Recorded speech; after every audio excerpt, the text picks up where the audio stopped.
Robotia bai, estrenatuko da ekainaren 7an, estatu mailan, estrenatuko dugu euskeraz, erderaz eta katalanez. Gure publikoa 4-8 urte bitarteko umiak dira, eta topatuko dute pelikula bat, umorea dakana, abentura dakana, divertigarria, oso entretenigarria eta primeran pasatuko duten pelikula ikusiko dute.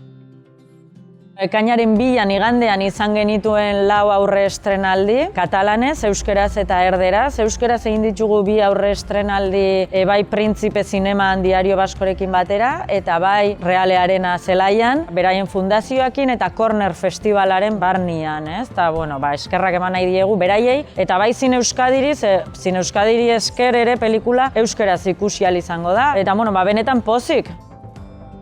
Robotia da filma bat Argentinakin koprodukzioan ekoiztu duguna. Argentinan serie bat ekoiztu zuten ja pelikula honen aurretikan. Orduan badaka historia bat, ez? Kontatzen da Bibi eta Alexen istorioa. Bibi da pelikularen protagonista, bera neska bat da, robota da eta futbolan jolastea gustatzen zaio. Baina baditu guraso batzuk, adoptatu zutenak fabrika batian, ez zaien futbola gustatzen, beste plan bat berantzat, orduan pelikulan kontatzen dugu ere, nola umiek batzutan, amets batzuk dituzte, eta batzutan amets horiek ez dira gurasoen amets berdinak, ez? Martxede filmen eukizitxun 2 proiekzio, 2 egun ezberdinetan, banatzaileak juntzian ikustera, eta momentuz eukidegun erantzuna edo ona izan da, baina egia da, denbora gutxi pasa dela. Banatzaileak batzuk ara juntzian, beste batzuk gero eskatzen dute linka bialtzia. Mugimendua ikusten dugu eta horrekin pozik gaude. Gure helburua hainbat eta lurralde gehiagotara ailegatzia da. Estrenatzia zinematan alden eta lurralde gehienetan.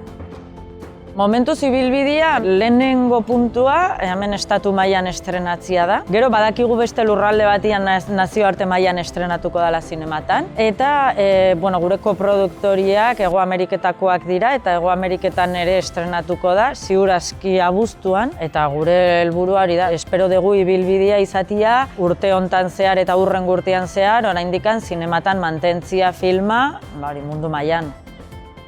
Hitz egiten ari gea gure koproduktorekin filmaren jarraipena egiteko. Ez dakit beste film bat edo beste proiektu bat, ez formatoz berdin batian, ez dakit, baina egia da. Oso pozik gaudela proiektuakin eta koproduktoren artean oso ondo ulertu dugu produkzioa eta erlazio oso ona daukegu momentu honetan eta bai gustatuko litzaiguke proiektu honekin jarraitzia. Gero Dibulitunen gure aldetikan badaukegu Kantauri itsasoai buruzko dokumental bat estrenatuko dugu aurten ere bai, eta korri proiektua ari gara ere garatzen, eta gure Joko maitia saiatzen ari gea orain 4. denboraldia aurrera ateratzen, eta ea hurrengo urtean 4. denboraldiaren ekoizpenarekin hasi gaitezen bai.